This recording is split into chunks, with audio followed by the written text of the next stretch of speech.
Hello everyone, my name's Harry, and today I just wanted to talk a little bit about barriers to entry and barriers to creativity and things like that.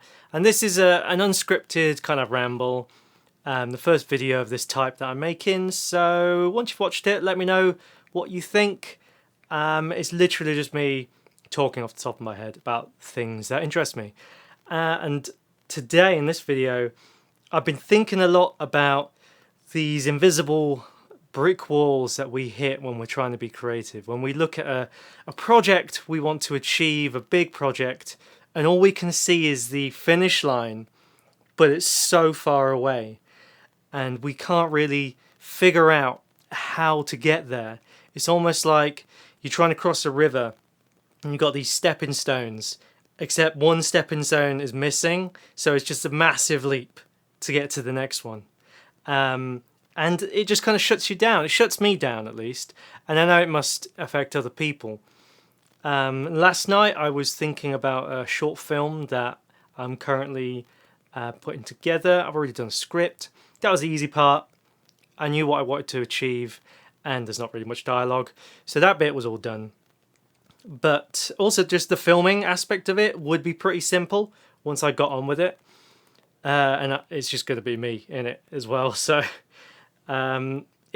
fairly simple to achieve. The thing is, there's a creature in it, and it involves creating a puppet. And I've gotten quite into puppetry, and there'll be more videos coming about the puppets I've made, and the other puppets I want to do specifically for film. Some puppets are just for fun, but some I kind of wanted specifically to put into film, and this is one of them. And it's just getting to the point of making it. And I came back a week ago. I came back from a 2-week job, and I was a bit tired, and I kind of just procrastinated for a week, and I suddenly realized last night, what am I doing? I've not really done anything to further any projects.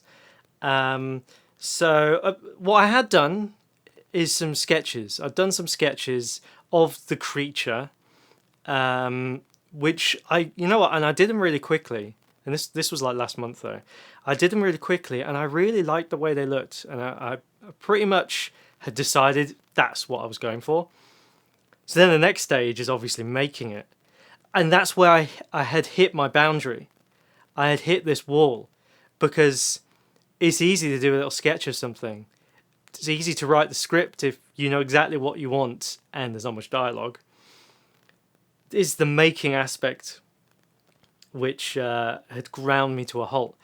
And I suddenly got frustrated with myself last night and thought, well, I'm thinking about the end product too much. You know, I daydream quite a lot about work I want to make. And arguably, I think that's sometimes a good thing.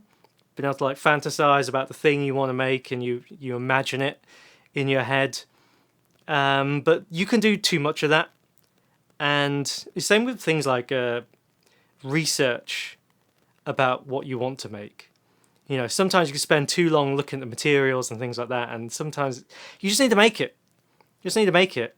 And you can use movie magic to kind of like hide things, so you don't need to be so particular necessarily, especially if it's just amateur film. Sometimes you just need to make things, just get on with it, you know, and it's easier said than done. But this creature, last night I decided, well, let's make a like a maquette version. Let's mock up a version of the mask of it, the main element of the build, which is the mask. I wanted a jaw controlled mouth on this creature's head. And the rest of it would be easy because it's going to be pretty dark. It's going to be pretty hidden. Like any kind of raggedy bits and kind of like bits I don't want people to see, I'm going to be able to hide because it's going to be dark. But the face is what needed to be, well, perfect in relatively speaking for a 5-minute short film. So I just said to myself, make it. Just make it. So I had some cardboard boxes, and I just started cutting. No, I didn't measure anything, apart from like I held up a bit of cardboard to my face and kind of like, well, I kind of want the snout to be about there. The mask is going to kind of sit here. So then I just kind of use that as a guideline and started taping. I didn't use any glue. I was like, just use sellotape. Just use tape.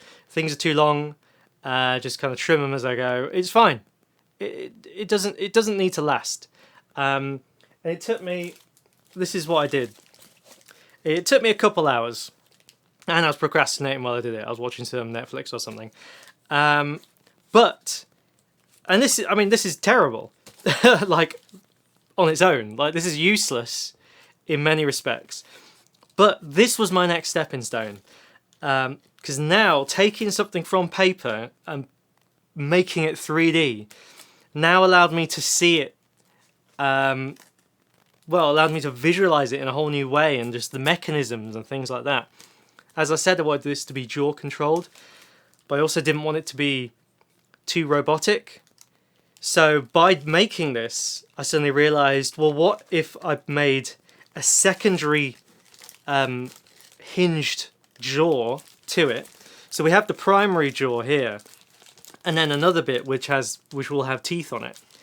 And the whole idea is to create a secondary movement, which if anyone likes their puppets, they know they like secondary movement.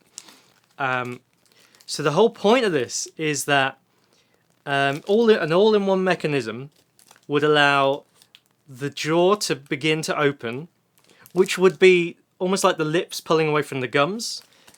So this would reveal the gums and the teeth, and then the rest of the jaw would follow on. And I can do that using even just elastic, but probably some springs. It's going to be made out of plastic in the end. I think I'm probably going to use some springs, but I can use different types of springs to allow one set to open delayed, if you like.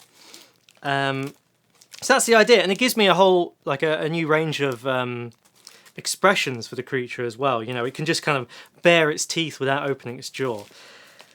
And I wouldn't have really thought about that until I'd made this.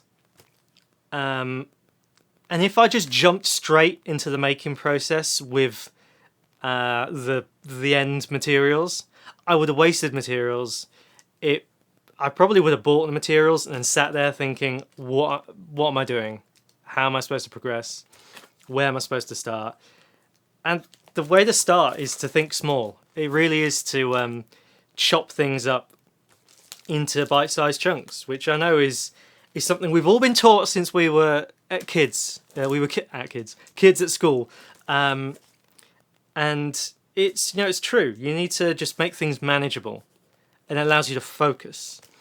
And I'm guilty at struggling to do that. Sometimes I need to give myself a kick up the arse to do it, but it works. And now from this, I can already tell. Obviously, this is very blocky. This is not like how it's actually going to look. You know, as I said, nothing's measured. But now I know the kind of form I want. I know when I sculpt the actual thing and what I'm going to do. I've got a rough kind of size guideline now. And now I know about the mechanism I want to use. So this has been, like I said, it took me 2 hours, but this was my next step in making the film. Now I have a better understanding of what I need to do to make the real mask.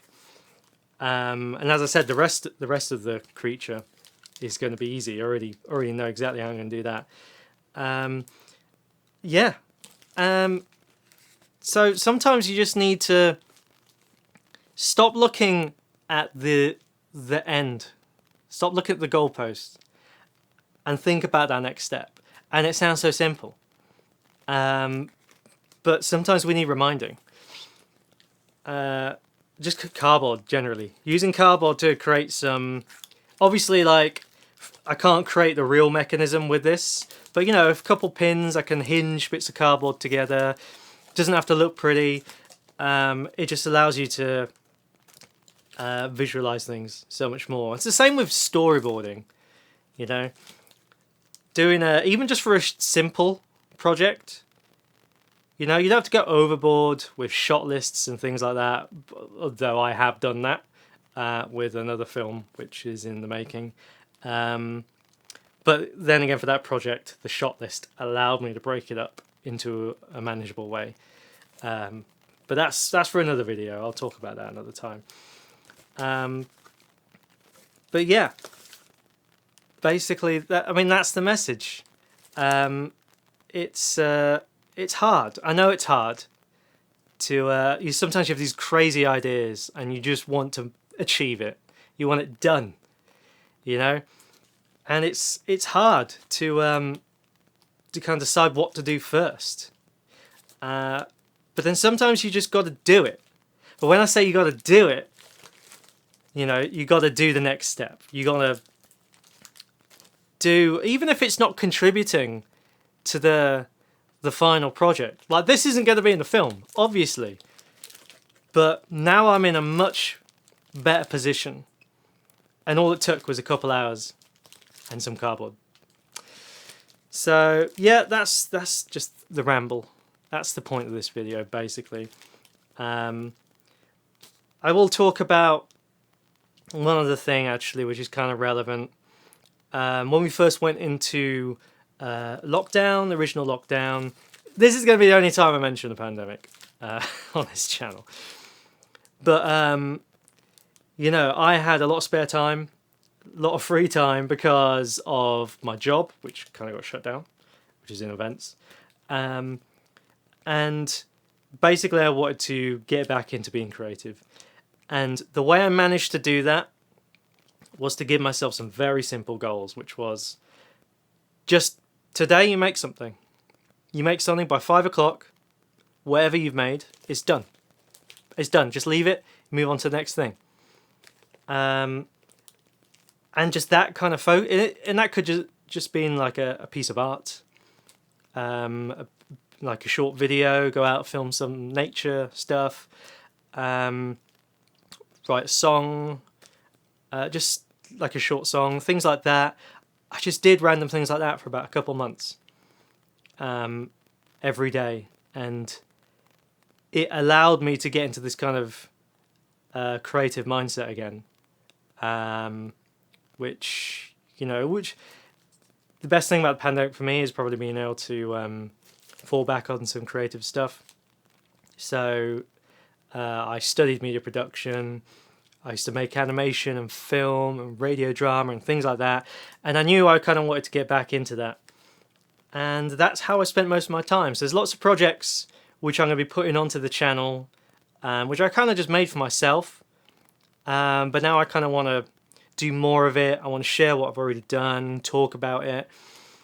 And yeah, this is my first video of this type anyway.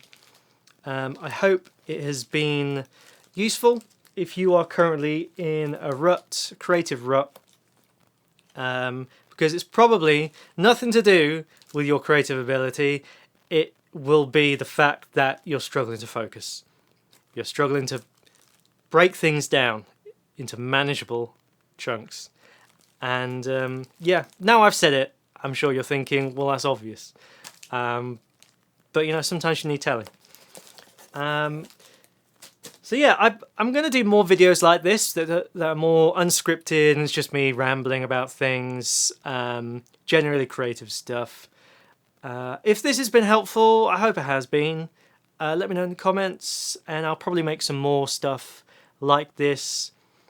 There's other stuff to come which is more film related, but then also just generally creativity related, making stuff. The channel is mainly going to be filled with making stuff, and whilst primarily that is about film, it will kind of go into other genres as well. Like I said, puppetry, generally something I've gotten into. I think I love puppetry in films, like good practical effects in films is my thing. If you're making something, let me know what it is. I'd love to look at your channel, or if you've got a blog or something, just put it in the comments. I'd love to have a look at everything people been doing. Like I love just finding random things. Speaking of cardboard puppets, I saw some the last month on Reddit somewhere. There was someone that made these amazing cardboard contraptions and puppets. I just thought they looked amazing. Maybe I'll do a video specifically about cardboard puppets or something like that at some point. Anyway, I'll leave it there. Thank you very much for watching. Like and subscribe and all that stuff. I don't want to keep saying things like that, but I would appreciate it. Thank you. See you next time.